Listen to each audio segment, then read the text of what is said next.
vítám vás u dalšího dílu Jmenových dobrot a dnes jsem tu opět s Ondrou. Čau.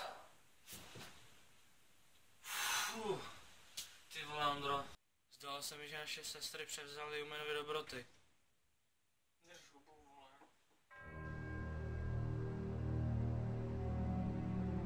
Čau, jdem dělat hledník.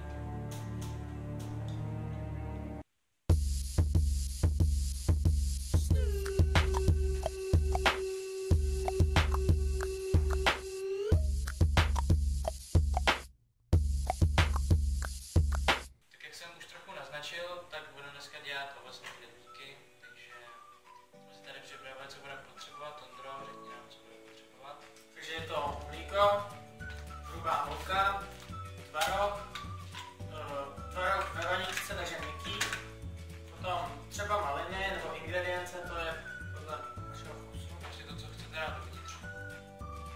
Psící prášek do pečiva, vajíčko, sůl, cukr, máslo. Není problém, můžeme začít.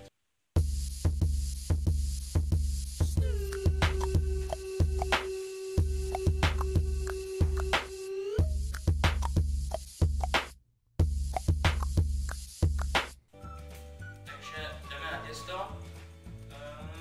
Jako první bychom potřebovali udělat co, Ondro? Nejdřív musíme smíchat všechny ingredience, takže potřebujeme si odvážit, kolik toho budeme potřebovat. Začíná se s máslem, tak pojď to. 50 gramů se tam dejte. No, takže už jsme si odvážili 50 gramů, takže si to dáme do misky. Teďka odvážíme 200 až 250 gramů hrubý mouky. Dej tam radši 200 a když tak to budeme přisypávat podle toho, jak se to bude lepit.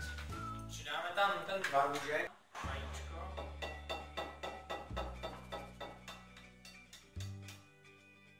To musíš... Nevíš vajíčko? Nějaké ne. Tam spadnou ty... No a máme tam vajíčko. No. Teďka si tam dáme špetku soli. Špetku soli. Špetka soli. Teďka to probíháme. Kontroluješ se. Zase já, jo. No zase. No jo. Až to cítím mezi prstama. Ten známý pocit prostě hnětení těsta, jak nezaplacíme. Umyli jste se ruce? Jo. Jo, my jsme si umyli ruce. Jenom jestli chcete nadýchané těsto, tak si tam dejte ještě půlku lžičky kypřícího prášku. Což my jsme udělali. Takže jste šlapil, aspoň se třeba promíchat ještě. Asi tam musíte to dostat do ruky prostě. Ono to, chce to cít a chce to hodiny tréninku, jinak prostě neuděláte kvalitní těsto. Pořád se polepí, takže si tam přidáme ještě pár mouky. No, jsi zebil!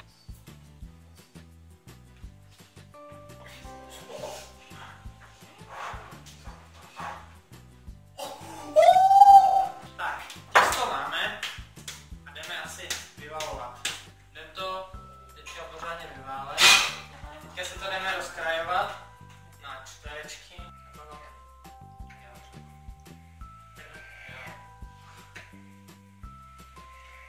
Takhle se dělají ovocné hledníky, kdybyste si nevšimli. Umejte polůvky, které chcete dát dovnitř.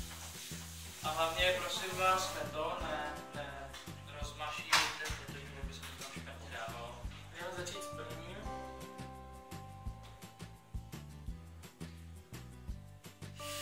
Se to lepí jak sviň, ty vole.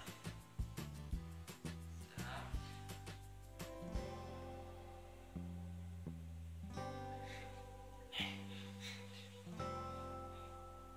No, když to nebude mít tvar knedlíku, tak to vlastně nevadí. No vlastně to nevadí vůbec. Takže máme knedlík hotový, už jenom zbývá nám je dát do vody, vroucí, oslený na 12 minut, nebo 10 až 12 minut, nějak tak. A můžeme podávat, teda ještě si uděláme omáčku nebo polevu, nebo říká, No, takovou prostě máčko polevu. takový česák náš vlastní vymyšlený, který ještě nikdy nikdo nedělal. No takže zatím si dejte vařit vodu a my jdem dělat tomáčku.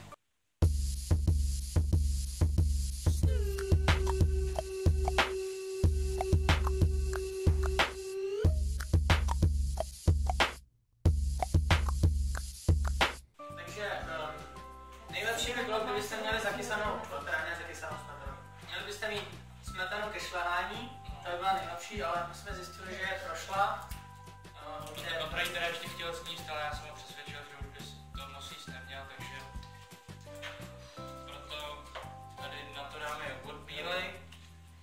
No, lepší než nic, že jo, lepší než nic. Takže opravdu si to tam.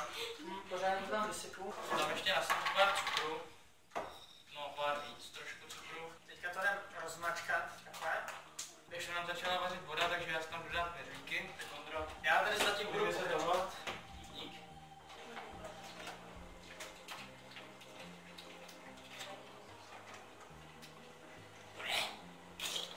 Jo a mimochodem jsou tady naše dvě sestry, který chtěl taky ochutnat, takže jsme to rovnoměrně rozdělili mezi 4 lidi, takže my budeme mít každý 5 a oni každá 1.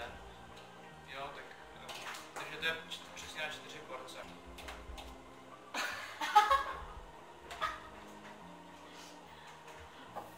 Teďka jdeme uklidit do kuchyně, protože pořádek v kuchyni je nejdůležitější a vidíme se při degustaci.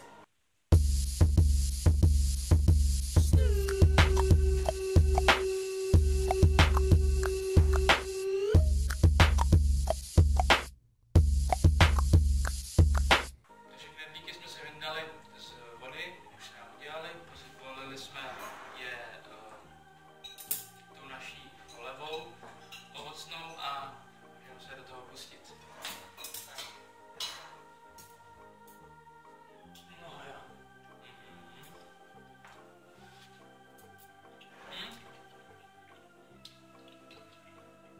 Je to jednoduchý, je to rychlý. Myslím, že to všichni zvládnete. A celkem je to sytý, jako. Takže v příštím díle bychom za trest, že jste nám nenapsali moc nápadů, tak jsme to museli vzít do vlastních rukou a příštím díle to vezmeme taky do vlastních rukou. Ale v tom přes příštím, když už nám konečně napíšete, co chcete, tak to uděláme.